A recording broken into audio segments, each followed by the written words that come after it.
There's one rule of thumb most people follow when building their Linux-based gaming PC. Don't use a Geforce. Not out of any misguided sense of brand loyalty, or any specific condemnation of Nvidia as a company, but simply because the AMD drivers for Linux are the most up-to-date and most compatible. As SteamOS is made for systems that originally came with Radeon GPUs, that's what it expects to find. Technically, there's nothing stopping me from using a GeForce card under Bazzite or other distros, but as a bit of a Linux noob, I'd be a complete dumbass for using one in this video.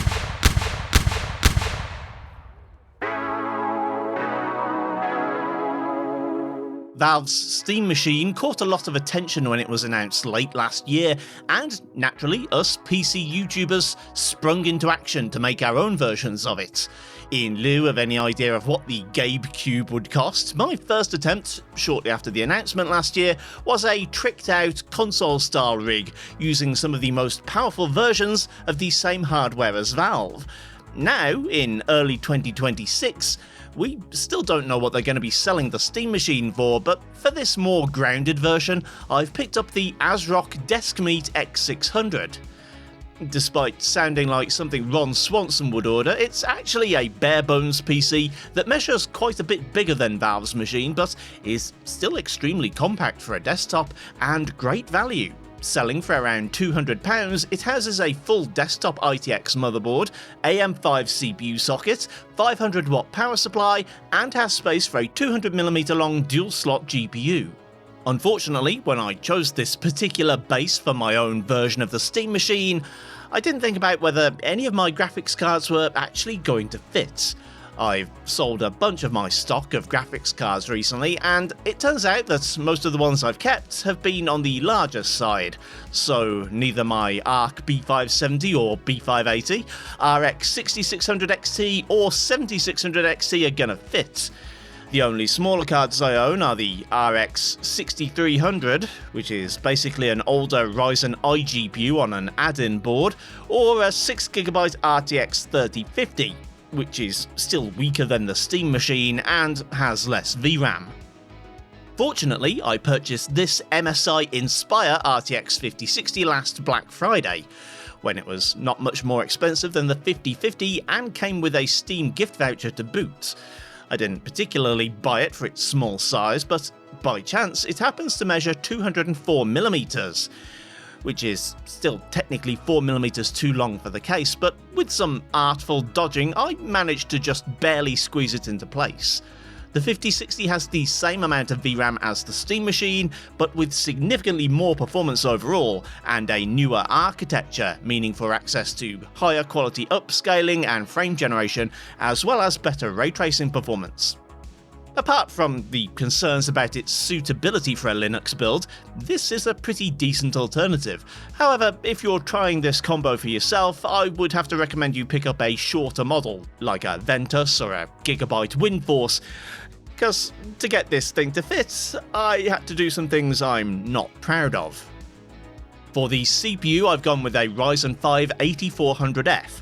Partly because it's basically the Steam machine's CPU, and partly because it's usually the cheapest AM5 chip you can get.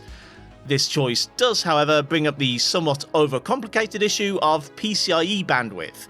The RTX 5060 is an 8-lane Gen 5 GPU, and the 8400F is limited to 8 lanes of Gen 4 for graphics, so the GPU could be bottlenecked by this.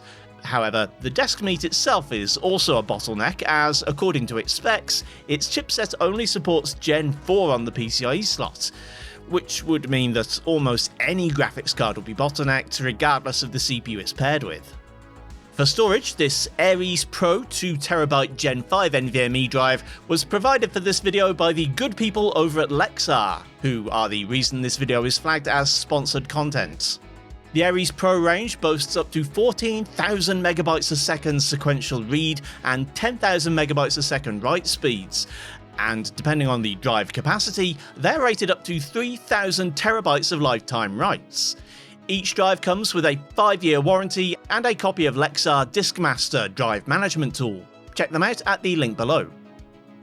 The supplied 500-watt bronze-rated PSU is sandwiched right between the top of the case and the CPU socket, leaving just 54mm of height for a CPU cooler. Thankfully, the 8400F isn't a particularly thirsty chip, so it doesn't require any heavy-duty cooling. My usual Thermalright ITX cooler was a bit too tall, so I dug out a Johnsbow heatsink I got with a Topton MODT board a couple of years ago.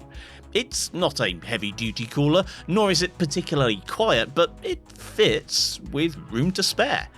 The X600's BIOS has some cool presets for setting thermal limits and undervolting, so with an 85-degree limit, PBO and a -30 undervolt, it remains cool enough most of the time, and the noise only really ramps up during shader comp. I don't have any 8GB DDR5 sticks, and I didn't feel like using a single 16GB stick was worth the performance penalty, so I've gone with a pair of 16GB DDR5 modules, manufactured by a company I'm too poor to be seen with anymore, which means we have double the RAM of the Steam machine.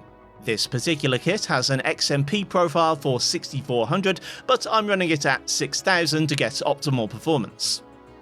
After slotting in my fancy new Ares Pro SSD, which is sadly stuck at Gen 4 speeds in this build, I installed a fresh version of Bazzite onto it. This time, when downloading the installer, I chose the Nvidia version, and the website gave a very clear warning. Support is in beta, there are known bugs, and those bugs are Nvidia's faults, not Bazzite's. These bugs are definitely not theoretical, I experienced most of them firsthand, and they weren't even particularly hard to find. The first and most pervasive was caused by using the built-in overlay. This became immediately corrupted as soon as it was enabled, and at times it completely messed up the whole display. Getting it to become even moderately usable required moving into desktop mode, Steam settings, interface, and disabling UI hardware acceleration. This meant I could bring up the overlay so you could all see the CPU and GPU metrics, but it wasn't a completely clean experience. Plus, disabling hardware acceleration makes navigating the UI feel like you've downgraded to a Celeron. This doesn't have to be a problem. If you want to see performance analytics, you can use the Mango HUD command line argument in each game. Hit right shift plus F12 to bring up the overlay, and use right shift F10 to cycle through the various levels of data. However, analytics isn't the only bugged part of the UI. If you want to use the Steam panel interface, it will also be glitched on this setup, and I can't see a way around it. HDR doesn't work, as expected from the warning on Bazzite's website, but what wasn't immediately clear was that at least one game was going to try and enable it anyway. I wonder why The Last of Us Part 2 looked like a Netflix original, and it turns out I had to go into the game's brightness settings to disable HDR, as well as disable it in the Steam settings menu. As for 4K, I didn't get to test that out at all, because even when I set the resolution that high, my Elgato capture card wouldn't pass the signal through, and my capture PC only has an 8-inch monitor attached, so I wasn't really able to see what was going on. Still, I'll take the developer's word for it that 4K is pretty much out of the question here. So, that's the downside to using a Geforce in a Steam machine. What, if any, are the upsides? I've already started talking about The Last of Us Part 2, so I'll finish my thought. One thing we already know about this game is that it has issues with 8GB graphics cards, and in my experience on Windows, that means a ceiling of around 1080p high. I wanted to go with 1440 and DLSS quality in this test, but I had to drop textures to medium, otherwise performance tanked immediately. However, with that one minor adjustment, The Last of Us Part 2 became extremely playable, averaging over 60 FPS and only dipping to about 55. I used a command line argument on all of the games tested, which removes the special optimizations for Steam Deck, but honestly, in this case, it might be wisest to leave it turned on. I know there are mixed feelings about Arc Raiders, its use of AI in producing some of the voices, its use of UE5, the fact that it's an extraction shooter are all points against it for some people, and I'm not sure I approve of at least two of those things, but I am really digging the art style. If I found out that's also AI generated, I'll be absolutely gutted. Anyway, the default settings were the high preset with medium ray tracing, and at 1440 with DLSS quality, it's a very solid 70 FPS with lows of 55, and no major glitches to report. I've not spent too much time with Dying Light the Beast, so I don't know if the occasionally glitchy shadows are a result of being forced to use the medium settings preset, or if it's down to my insisting on pairing a GeForce with Bazzite. Medium is the only reasonable option, as high seems to be somewhat held back by the 8GB of VRAM and gives a very poor 30 to 40 FPS, whereas medium shoots all the way up to 72 FPS and stays above 60 most of the time. Doom the Dark Ages is another game that doesn't appreciate 8GB GPUs. I was, again, stuck at medium, and even had to manually tweak the texture pool to its lowest before the memory indicator in the menu stopped glaring at me. Actually, the textures didn't look too bad in the important areas. It was just stuff like floors and some of the glyphs around the place that seemed to suffer, but importantly, the performance is decent, being on par with the last few games at around 70 FPS. CS2 isn't a game I'd normally associate with a Steam machine, mainly because I tend to think of them as being console-style experiences, and the idea of trying to play CS on a controller brings me out in hives. Still, I like to test CS2 on small PCs, and this is naturally a far better experience than I'm used to getting from a mini PC, even one with a modern iGPU. I didn't need upscaling to run at 1440 high and still see almost 200 FPS, and it's largely GPU limited at these settings, so there's always room to go higher with some FSR and lower settings. At this point, it's all going a little too well. There were bound to be a few negative experiences. GTA 5 started fine the first time I booted it, but subsequently got stuck on the opening splash screen. After some experimentation, I got it to work in desktop mode, but at first it was stuck at some obscure resolution and refused to go any higher. It turned out that I had to turn the Linux desktop scaling down to 100% before the game would let me choose 2560 by 1440.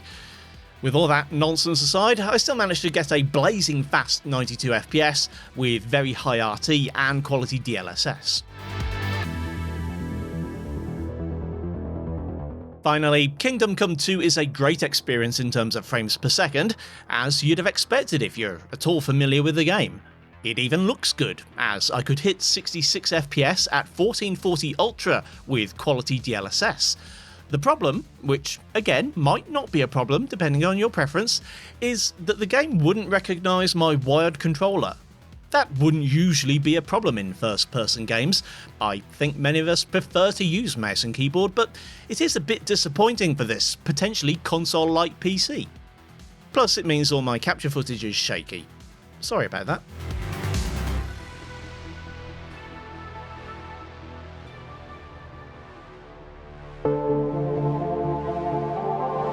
I've been pretty deliberate in my settings choices here. I don't usually benchmark games with DLSS on as standard, unless I have a good reason, because I know upscaling is something that not everyone's on board with. In this instance, I wanted to find a good reason to choose a GeForce-powered system over a Radeon one. The official Steam machine is using a previous-gen RDNA 3 GPU, which means it's probably going to be stuck with older, lower-quality versions of FSR rather than the fancy new machine learning-powered FSR 4. DLSS is still the gold standard of upscalers, better than FSR4 if we're nitpicking, and also better supported in most games. If it weren't for the glitches, this machine would be a better experience all round. Alas, it's not. The glitches aren't game-breaking, but they do detract from what I think the Steam machine is all about. Hopefully, the popular rise of Linux gaming will make Nvidia take the OS more seriously and start to support it better. That is, if they don't go all Dr. Manhattan and forget about the needs of human beings altogether. In the meantime, I think an RX 9060 XT would be a better option in this context. Maybe I'll have to buy one and see how it fares. As for the ASRock Deskmeet X600, This wasn't really a review of the bare bones itself, I was more focused on the experience of using an Nvidia GPU in Linux, and so I kinda glossed over its features, but I have to say it's been a very positive experience for me. In an ideal world, I'd be using something in a small form factor like this as my main workstation. It solves some of the concerns people have with mini PCs, like the ability to upgrade components beyond just the SSD, as well as being able to install graphics cards without resorting to janky and impractical solutions. The included PSU has cables that are just the right length, so there's no issues with cable management, and overall I'd say it's the easiest ITX setup I've ever worked with.